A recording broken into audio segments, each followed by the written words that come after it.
in today's show, and stuff that at the end of the day doesn't generate business, because the people watching my stories is my regular customers. I mean, I've gotten a lot better at singing and dancing because of Instagram. Yeah, you know. But other than that, it's just not really paying the bills. Well, I think the only thing left that we have to do is some OnlyFans, probably. We're gonna start, already. you know. OnlyFans. Yeah, OnlyFans. I mean, OnlyFans. I'll send you a picture later. I did that already. All right, thank you for joining us on the Ink Different Tattoos podcast. I'm your co-host, Paul Anthony. Gabe Jaksich. And we also have Chico and Ali from M4L, the whole M4L crew here in Miami. And we got Jesse from Inklink out in Washington State. Inklink, make sure I get that right. Thanks for joining us. I appreciate you guys having me here and excited to talk to you. We're glad to have you, right? So Jesse, his world is all the things dealing with tattoo shop revenue and helping tattoo studios and tattoo shop owners and tattoo artists make money, which is really important, right? I invited Jesse to come on to the show because we've been getting to know each other. I've seen your podcast. I've listened to the things that you've done and what you've been sharing, and I think it's huge and really important. Before we get going, tell us a little bit about how you got into being involved in tattoo shop marketing, how you started Inklink, and how you found yourself here. Yeah, so I've been in marketing for about 9 years. Before that, I worked in construction. A little bit of a story behind that, but we won't go into it. I originally started marketing for my own businesses, grew them pretty well in the fitness industry. Then there was that little thing in 2020 that kind of shut down gyms for a couple of years. Ended up immediately going into marketing for window replacement companies, which was great. I just kind of fell into it. Had an office, had employees, amazing thing. Hated my life, hated every single person I worked with. Have a bunch of friends in the tattoo industry and friends that are shop owners. And just kind of started talking to them around late 2020. Started doing a little bit of marketing for them. Loved them, more my kind of people versus the suit and tie, big window replacement companies. Ended up taking that leap just about 3 years ago and have absolutely loved it. Awesome. And in getting to know you over time, I envy the fact that you, I think, take Friday afternoons off or something, which is really cool. It's pretty nice. Yeah, it's great. And you have a couple kids, at least one, right? I do have a son who is 14 years old. Right. So he's a father, as well. And these gentlemen are fathers. Real quick, what's a Friday afternoon? Yeah, what's a Friday afternoon? And what's a Friday afternoon off, Super cool. And it's just great. Sometimes I'm trying to get in touch with Jesse. I'm like, oh, it's Friday afternoon. Oh, wait, it's Saturday. Oh, this dude's got the day off. It's a rare thing. But I appreciate that you, as a family man and a business, person, that you've created some real balance while also making a difference, which is super cool. I appreciate it. Yeah, that was one of the big things. Like, going into marketing and doing the whole entrepreneur thing was, hey, I want to not have a 9 to 5. I want to be able to do what I want, be there for my family, go to all my kids' games. And I had noticed with the window replacement company having an office downtown with employees, like, I left a 9 to 5 and built myself another 9 to 5, which I absolutely hate. So that was kind of the thing when transferring into this is, hey, I want to be able to pick my kid up from school anytime that's needed, take him to school, go to all his games, essentially set my own schedule. And don't get me wrong, 60, 70 hour weeks are normal, but they are based around when I can hang out with my family and stuff like that. Yeah, I think it's great. As I mature, I value that more, than I did before. And it's great to see people making it work. So tell us about what kinds of things from other industries, right, and your other experiences that you've now brought into the tattoo world.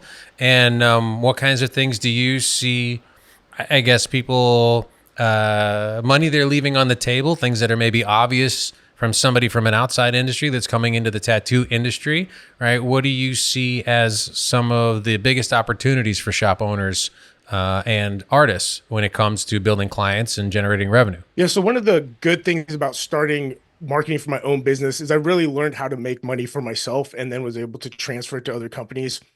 And the good thing with working with window replacement companies was we got to work with some huge companies like Windchoice USA, $62 million a year company, Statewide Remodeling, $108 million a year company. So you got to see their inside process for sales, for marketing, for stuff like that. And obviously tattoo shops are on a much smaller scale, but all the principles still apply. Just doing basic things like, collecting a past client list, running your ads. And when you're doing that, actually responding to emails and messages. Like there's a lot of stuff that falls through the cracks with tattoo shops. And again, shop owners are busy. They're, most industries, the owner isn't still actually practicing what the industry is in. Not the same with tattoo shops. The owner is typically still tattooing. So they're busy. They're trying to do the books. But with that, a lot of stuff kind of falls through the cracks. And, a lot of tattoo artists still kind of have that rock star mentality when we're moving into this age where there's an amazing tattoo artist at almost every shop. Like it's no longer just being about being an amazing artist. It's about all the other things as well, because there's so many out there right now. Yeah. Well, and Chico, right, as a shop owner, Gabe's a shop owner, I'm a shop owner, right? So we all deal with all the things that you address, on a regular basis. Chico, what kind of things come to mind with when having a gentleman in front of you who his whole business is generating revenue for shops like yours? For the podcast, I'll ask a couple of questions, but on personal, I think me and Gabe over here will pay a flight for you to come down here, and you can stay with us and we can pick your brain all fucking day, because there's a million things that I would want to ask. And,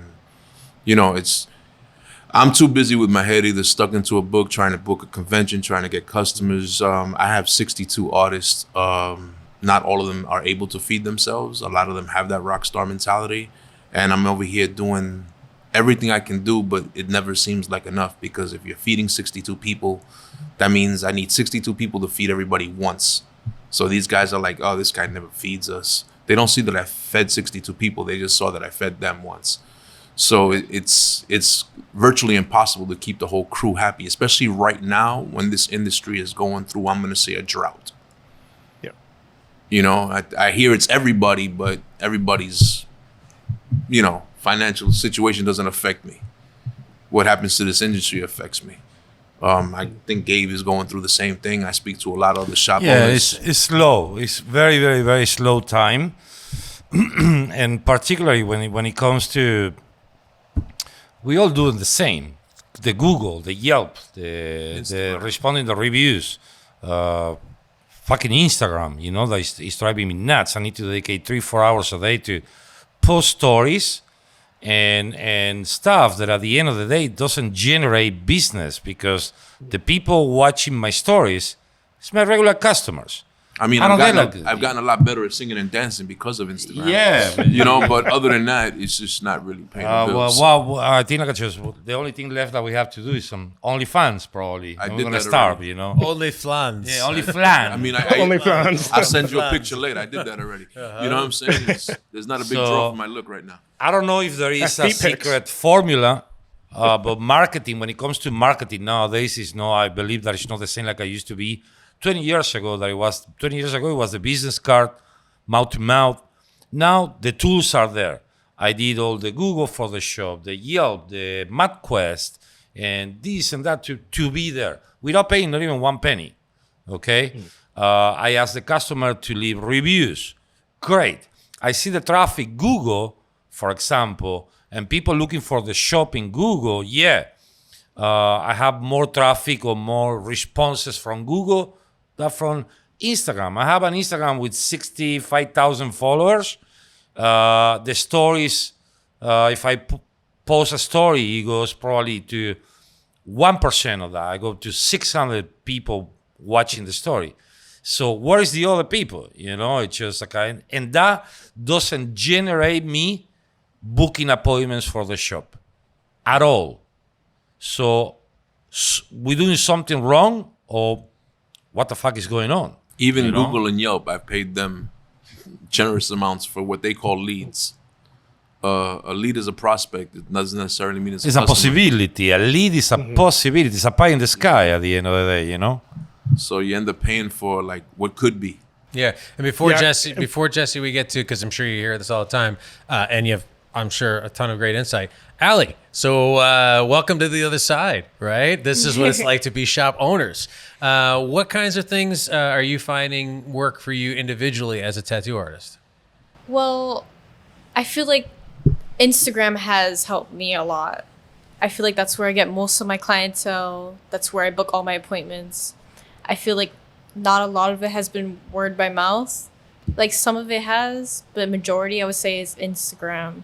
Some people I've never even met. I don't know where they came from. They DM me and I'm like, okay. Cool. Thank you. Jesse, back to you. Okay. So there's a few things I want to touch on real quick. Really quick with Yelp. Yelp used to be amazing. It used to be great. From in the last couple of years, I haven't heard anything good about it. Like they have gone to a model of if there's 10 tattoo shops within Miami that are paying them, I assume it's a lot more.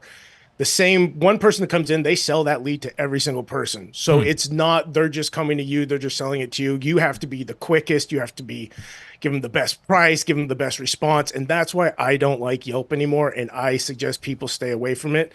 Not only that, but if you've worked with them, you know how often they call you to try to get you to spend more money. It's relentless. It is insane. I recommend putting money into Google advertising because it is still people going to Google, looking up tattoo shop near me, stuff like that. And then they're actually reaching out to you, depending on if it's your website, your landing page, they're calling you. But it's only going to you versus going to every person that has paid for that lead. Another thing with Google, it does work amazingly well. There's two different modes though. One's called smart mode, one's called expert mode. Unless you have manually turned it into expert mode, you are in smart mode, and that is letting Google make 90% of the decisions for you. And so it doesn't work very well. There's in expert mode, it is much more complex, unfortunately, but it's how we're able to work with clients in Vegas, in LA, in Manhattan, some of the most saturated areas, and still beat out shops that are spending 3-4 times the budget. Is actually doing it manually and manually bidding on keywords and stuff like that. And I know that's a complex topic, but I do want to say do work very well. Instagram, probably a year and a half, 2 years ago, the CEO literally came out and put out a video saying, hey, we're going to be more like TikTok. We want to essentially change the algorithm because that's what's making a bunch of money. And that really screwed tattoo artists, photographers, people trying to sell their art, stuff like that, because there's not a lot of shop owners and artists that want to do TikTok dances so they get the amount of views that they used to just for their work. Except for Chico. Which is unfortunate. Yeah. But great point. Yeah. Yeah, and again, it's Instagram trying to be more like TikTok, Facebook, YouTube with YouTube Shorts trying to be more like TikTok because that's where everybody's attention span is right now. We do a lot with paid advertising on Google, or I'm sorry, on Facebook, on Instagram. But again, it's using the actual ad manager versus just boosting a post. In the ad manager is where you're going to get the results. Boosting a post is you're going to get a lot of tire kickers. You're going to get a lot of people just messaging you and then you never hear back from them, stuff like that. So there are still really good ways to use these platforms, but they've just gotten more complex as more and more shop owners have jumped onto them, if that makes sense. Yeah. And Ali, with the success you're having in Instagram, it's because you do a lot of video content, or are you still doing static photos? I feel like I used to hop on the reel thing a lot, but now I do like the stacks. And now I feel like Instagram's starting to decline for me. Stacks isn't like the carousels? Yeah. Mm-hmm. So I feel like now is where I notice it's not getting the same reaction anymore. If it's not video, it's not really doing much for you. I feel like it's both the same. Mm-hmm. Okay. I feel like it's just not pushing unless it's like a face. And do you, as an artist, spend money on posting, boosting your posts or Instagram advertising, anything? I haven't yet. No. Okay. Gotcha. Okay. Gabe, I mean, what are you finding is effective, or the most effective? To me, Google is what it has given me better results. Not only with leads, with people finding the shop. So I consider, like in my particular case, anything that I can link to Google for the people to see, social media, website, Facebook, phone number, the map where the shop it is. It works better for me than Instagram. Instagram has become like a time addict sucker, and at the end of the day, the people that I see in what I put on Instagram is my customers. So they know already what style of tattoo I do, where the shop it is. I don't get any lead. They say like, hey, I saw this koi fish on Instagram that you did 2 months ago. I was looking at Tattoo Artists exactly in North Miami Beach that does the koi fish. Like, it doesn't work for me, Instagram. You know, so Google to me is where I'm aiming to, and where I aiming to put all the DF for the link and just Google. Not even Yelp. What about you, Chico? I wish I could say I had luck with either one of them. I used to do a lot with Instagram. I mean, I have 20,000 followers, 21,000 followers on one, 12,000 followers on the other one. So I was doing good, but that seems like I'm only hitting like 1% of those people. And Google, I don't do shit on Google. And if I do say anything on Google, I'm not hearing about it. My thing is word of mouth. Right. My thing is still, I was at the gym and I saw this guy and he had one of your tattoos. Or I go to Publix. Publix is a supermarket out here. And I just give out cards. I bump people's carts on purpose. And where'd you get that tattoo? It looks familiar. You know, and I've been open for 25 years here. So once I say the name of the shop, they're like, oh, I heard of you.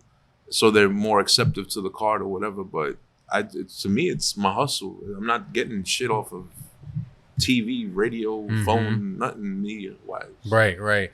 And Jesse, there's probably some low-hanging fruit that shops just aren't doing, right? I mean, for the more sophisticated implementation, I think I hear what you're saying, right? InkLink has a whole kind of ecosystem of, putting ads that make sense, that drive traffic, that then convert them, I'm going to guess, on a landing page, right? Specific to that shop, right? So that you get that person in and that lead. And I know you've got some AI working for you. I want to get into that in a minute. What kind of low hanging fruit do you see that it's like, hey, if you what Chico's talking about, that's direct hustle that maybe shops aren't capitalizing on as much as they could? I think one of the easiest thing that every single shop should be doing is, when somebody comes in to get tattooed, they have to fill out a waiver. That is a way that you are collecting their information. It legally has to be done. It is one of the few industries that you have to get that person's information. If you're still on paper, you should be moving to an online form because you can start collecting this giant past client list.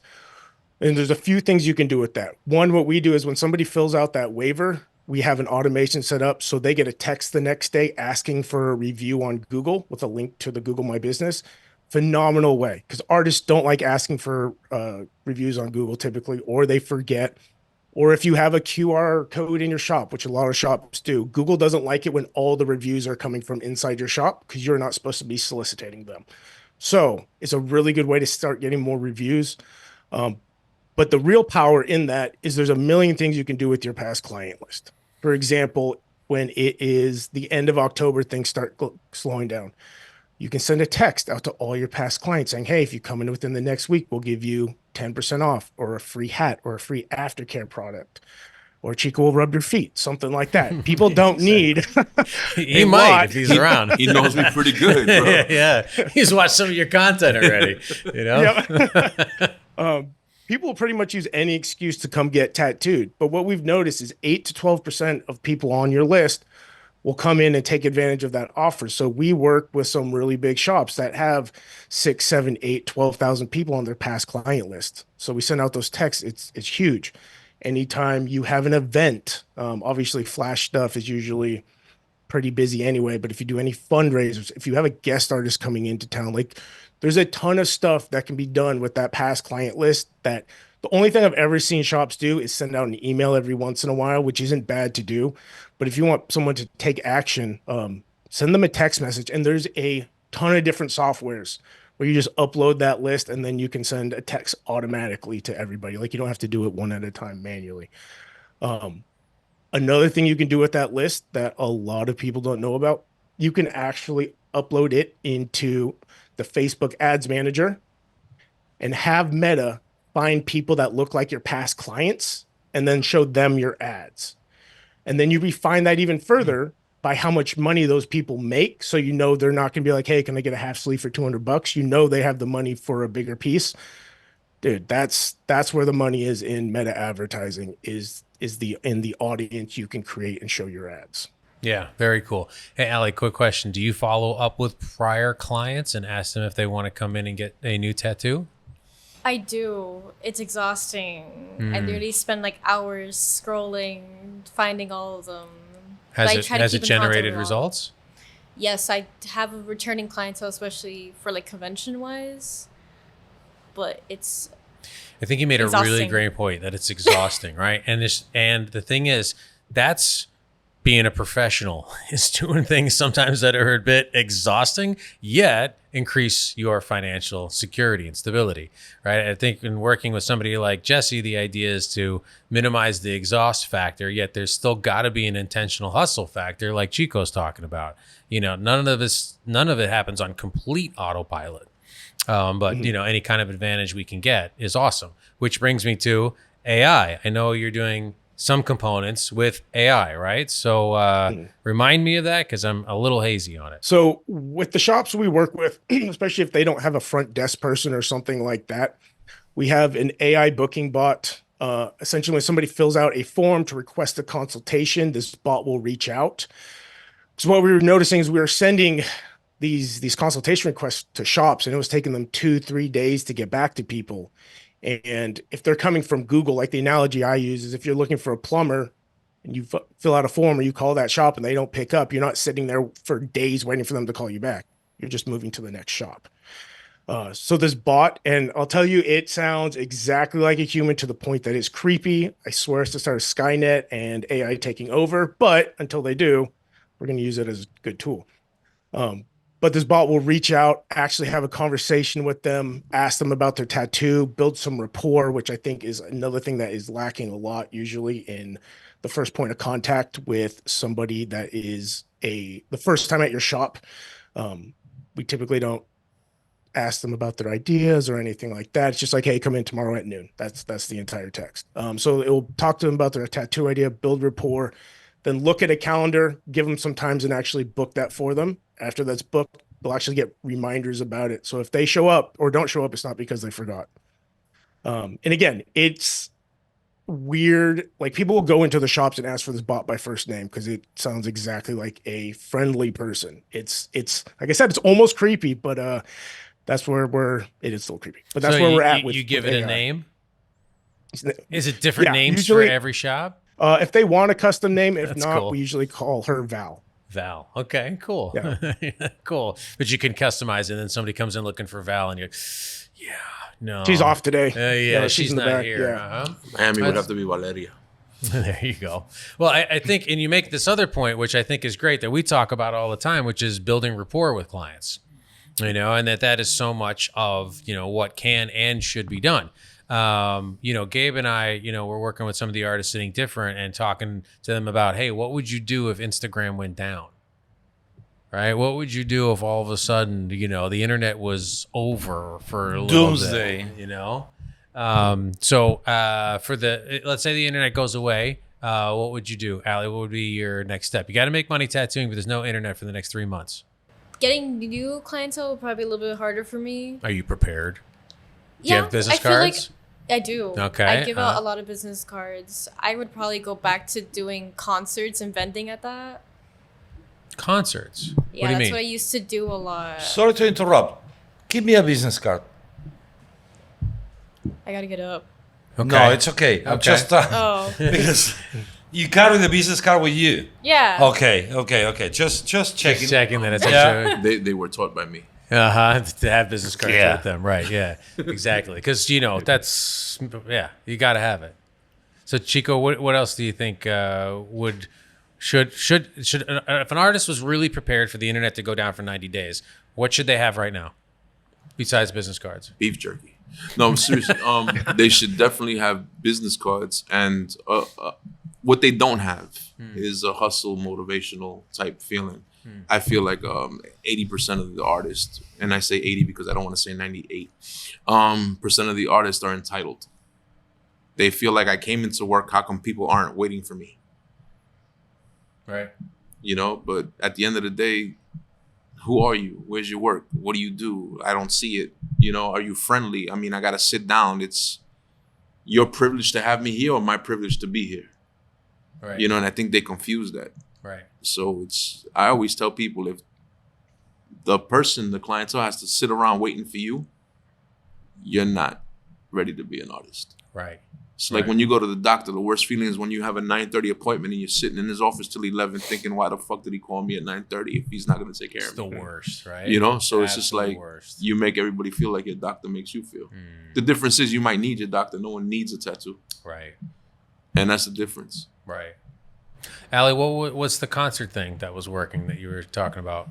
Before I got into tattooing, how I even got a little bit of a name for myself, I would go to like little local concerts and vend my art and create my name and just talk to people there. So you would go to where there was a crowd of people who like artistic stuff, and you would introduce yourself to them. Amazing. Yeah. This is a crazy idea. Go and find crowds of people and get to know them. It's a very specific, the thing is, it's a very, very specific target. It's kind of just what I'm doing. I'm very, very much related with all the motorcycle community in South Florida. My shop is the only one in South Florida. It's a garage with hot rods and motorcycles. So I have like such a great product to sell. It's amazing. You know, but just I'm limited also to that crowd only. You Right. know, Well, you don't have to, but that one is one of your built-in audiences. yeah. The thing is, like, for example, like the business card that they were saying, we always, you know me, that just we did it in Brooklyn, and I go and I like to execute dominance on the area. I walk around with the business cards, businesses, bars, cops, people on the street, and set my area. I pee in all the trees on the area, even if I have a shop, another tattoo shop next door. That still works, but the growth, we're losing the war with AI, with Skynet. We're losing the war with Google. We're losing the war with Instagram and the manager tools for. It takes, like I said, 3-4 hours a day for us to be posting, researching, paying, updating the credit card to be able to keep up with all this shit. Back in the day, the only thing that I need to worry is just if the machine stopped working, I fix it and I keep tattooing or soldering the needles. Now, marketing on top of everything, learning how to take the fucking pictures of the tattoo with a special filter and a special light so they're social media friendly. Give me a fucking break. Right. You know? Not I only just that, bought one of but those. I'm a little bit luckier in the sense that I have a pro team. I have 5 shops in a pro team, so I have like 20 people on the pro team. So we do anywhere from 17 to 21 cities a year. So my thing is, how can I go to Chicago and do a piece of work, and this person in Chicago is willing to fly to Miami to continue the work or get more work, but I can't reach people in Miami? That's what boggles me. I mean, I tattooed this guy once, and now he's willing to catch a flight because he doesn't want to wait till next year. But the dude down the block tells me, "Oh, there's a shop here? I never knew there was a shop here." And I'm thinking, asshole, I've only been open 25 years. Right. You know, so it's just like, I don't get it. And I don't know how to beat that. What do you think, Jesse? Yeah, so there are a few amazing things you can do. And I'll tell you, man, like I talk to a lot of shop owners, and it's amazing how many people that have had shops 10 plus years, and they talk to somebody like, "Oh, I didn't know you were there." It's like, and they work like a block away, and you're like, "How the fuck do you not?" Anyway, but there is some really cool stuff that can be done. And again, like we specialize in paid advertising, so that's a lot of what we do. But it's not very expensive to just get your name out there. There's campaigns on Instagram called like brand awareness campaigns. And the cool thing versus traditional media like billboards, like radio, like TV, is it's the same essential concept. You're just letting people know that you're there, but it's only going to people, like I said, if you upload that past client list, that are people that actually like your style of tattoos, that are interested in your shop, that can't afford your stuff. But it's dirt cheap to do. And again, I want to make it very clear. I still believe word of mouth is king. It always will be king. It is the best thing you can do. There's just more and more shops popping up. There's more and more people coming into this industry. The industry by 2029 is projected to double again, which is mind-boggling. Yeah, 4.5 Absolutely billion. mind-boggling. Yeah. Yeah. Which is nuts. We're at like 1.9 last year. And yeah, 4.5 billion. But the stuff that we're talking about, like, it's not going to get less competitive. It's going to get more and more and more competitive. More and more people are going to jump into this industry. It's, not a taboo industry anymore, at least as much as it was, 20 years ago. When I got my first tattoo, it was a street shop and it was what you would expect. A biker owned it, went in, got tattooed. He told me, get the fuck out, and cool, I'll see you next time, buddy. But that's, that's not how The it good works old anymore. days. Sounds like my regular It Wednesday. sounds like it's regular Thursday. Yeah, exactly. Yeah. But now you have these kids coming out of art school that love art, realizing, hey, even if the shop is taking half, I'm still making $75 an hour to start. That's incredible compared to what else you could do with like an arts degree, make paintings and etc. So this industry is going to continue to be flooded with amazingly talented artists. So it really is just learning how to stand out. Because I mean, you're in Miami, you're in a very popular area. There are tons of people every day getting tattooed in your area. It's just making sure that you're the shop that they see when they're looking for it. Yeah. And then, time is a concern, the amount of time things take, which, I kind of heard in what Gabe was saying as well. And it's always one of my concerns when it comes to working with InkLink, right? Let's say somebody goes through your whole, inbound process of, I guess, getting to know you. How long does it take for InkLink to set up this ecosystem of ads and AI and, all these kinds of things? Like, how long does it take to set up, and how long does it take before you start seeing it actually work and bringing in leads? And so that's what I love about paid advertising, because you're paying, you get to beat out all the algorithms. There's no algorithm for paid well, there is, but it's very different on Instagram, on Facebook, on Google. So once we get what we need from a shop, which is typically just pictures to build a landing page, it only takes us 2 or 3 days to get going, and then people are contacting the shop within 2 to 3 days after that.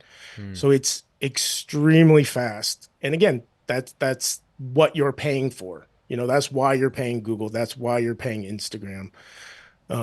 Again, there's work on the back end that needs to be done, but that's how you beat out the other shops in your area spending more. Right. It's a quick process. The other half of that is if shops have a front desk person, if they have any sales experience, stuff like that. Like, it doesn't matter how many leads you get if they're just sitting in an email for a week. That person's already gone somewhere else. It doesn't matter how much you paid for them. So Look, I'm asking for a friend of mine. Okay, how much you charge to do these services? I'm not asking for me. I'm asking for a friend of mine. Most shops are spending around $1,000 a month with us. Okay. We have a few shops spending 8,000-9,000 that are bigger and have franchises, but the average is about 1,000, 1,000 to 2,000. Okay. All right, and the leads come back in about 7 or 8 days. You start to see it. So shop owner has to really kind of manage as well. Do I have the people to capitalize on this? What is the average tattoo that they're doing? Do you find that shop owners have that information, have a sense of what's the average cost of a tattoo and all the metrics and the data that would even help them analyze the investment? Not so much, huh? I have yet to find, or not. I know one shop owner. One. So we're almost at 100 shops in the US. We have a few internationally that we work with.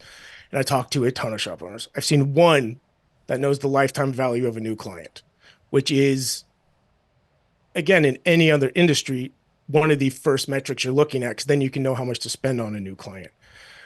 But yes, so no, the answer is typically no. Yeah, 1 out of 100, 1% or so is actually, looking at that. Well, lifetime value is definitely a longer term play and a deeper, dive as of a mental exercise. Do they have a sense on average what their artists are charging on an average tattoo? Do you have a higher percentage of people who go, well, my artists generally do $500 tattoos or $1,200 tattoos? Do they have that sense, shop owners? They do have that sense, although if we ever go into like Stripe or Square and actually sit down and break it down, they're usually not very correct. far off. That's yeah, funny, amazing, and true, I'm sure, right? It's like, no, I think their average is 750, and then they get in there and like, it's 175, right? Yeah. Interesting. Yeah. I mean, having all that data, I think then helps kind of manage get a perspective on, how to manage the investment when somebody makes that kind of investment, Chico, what kind of questions and things come up in your mind? What kind of guarantees do you have on stuff? Like, I got 5 shops. You're asking me to drop $1,000, so I got to drop $5,000 on you. And what if you just hit me with leads like Google does or like Yahoo does? Yeah, Yahoo, not Yahoo. What's the other one?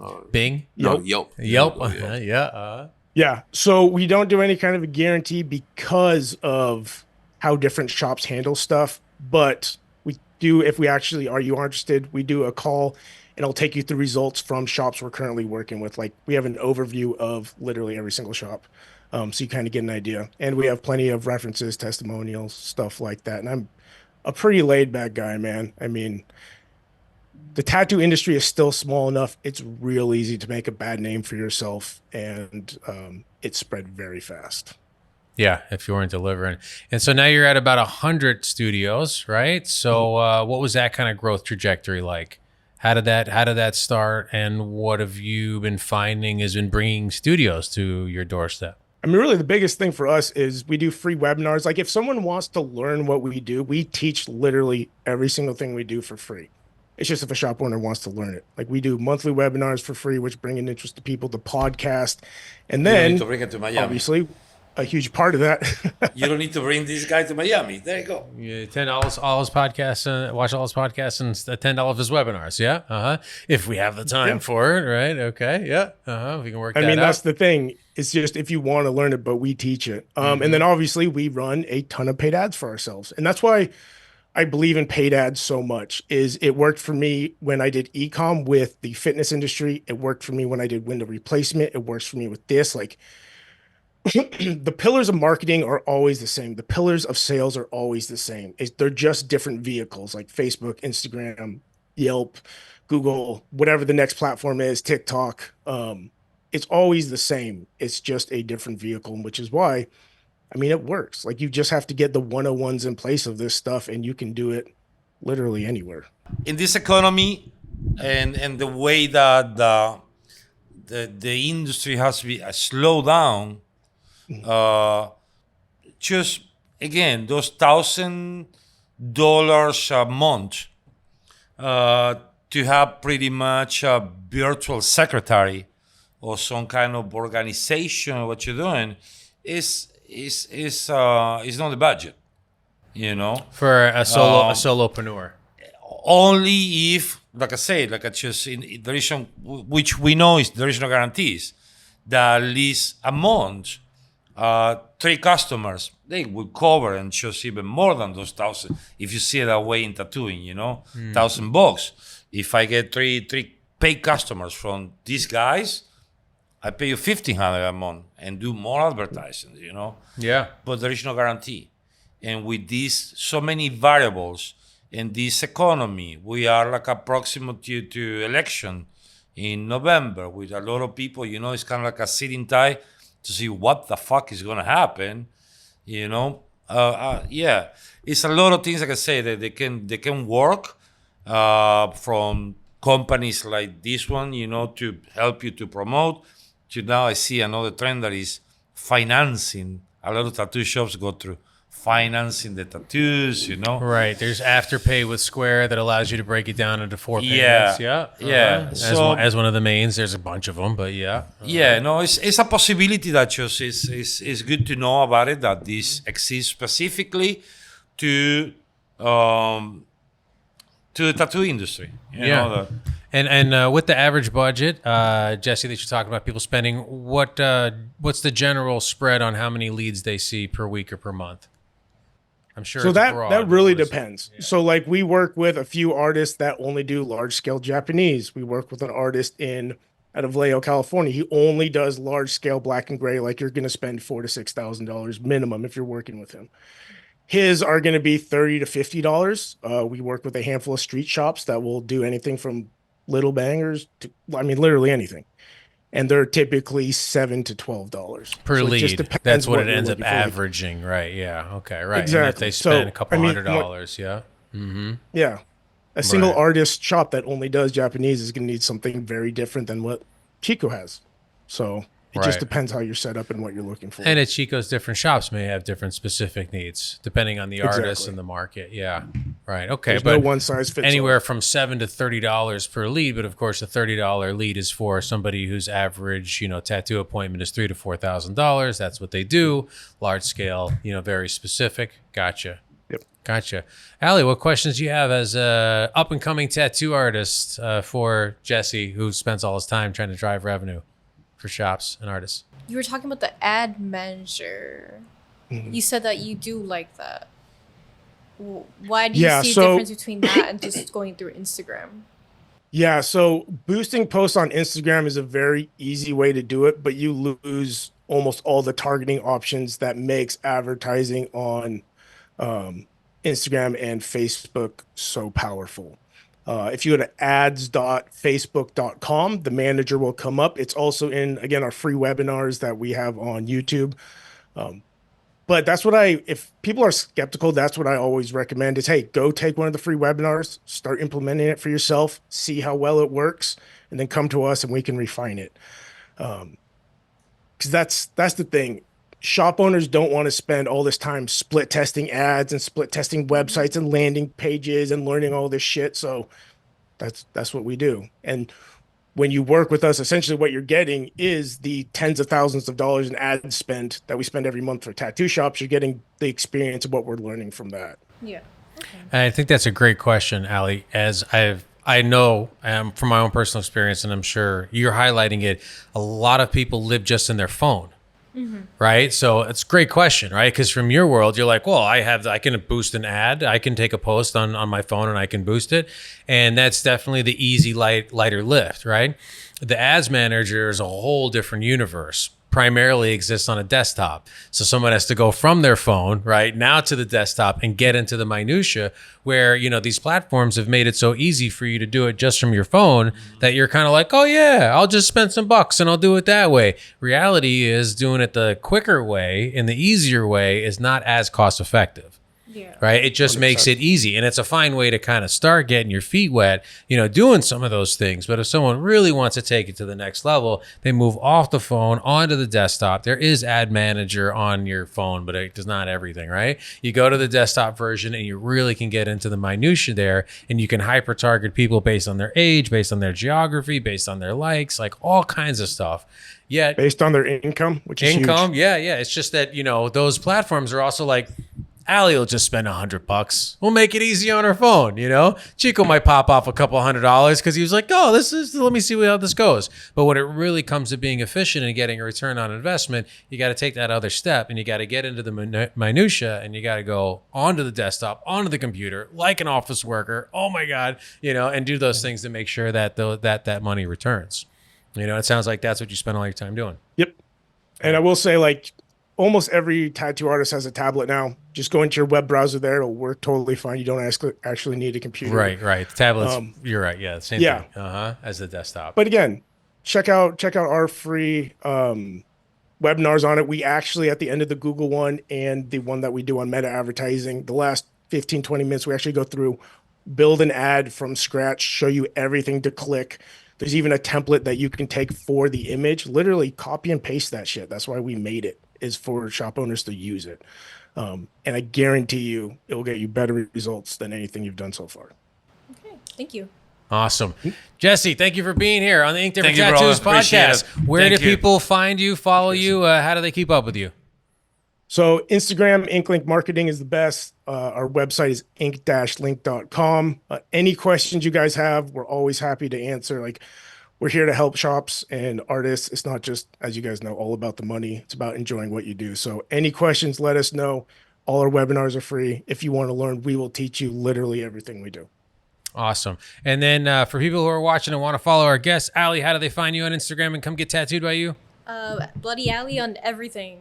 Bloody Allie. Chico, how do they come get tattooed by your 64 artists? Chico M4L or M4L_Chico. Awesome. Mr. Gabe? Just watch the 5 p.m. news. You're going to see me there dressed in orange. How do they find you on Instagram and social media? Tattooing craft. Tattooing Craft. Yeah. Okay, great. Awesome. And I'm Paul Anthony, and it's Ink Different Tattoos podcast. Thanks for joining us. Happy tattooing. Remember remember, if you like what we do, follow, share, and subscribe. And if you really like what we're doing, please give us a 5-star review. It really helps.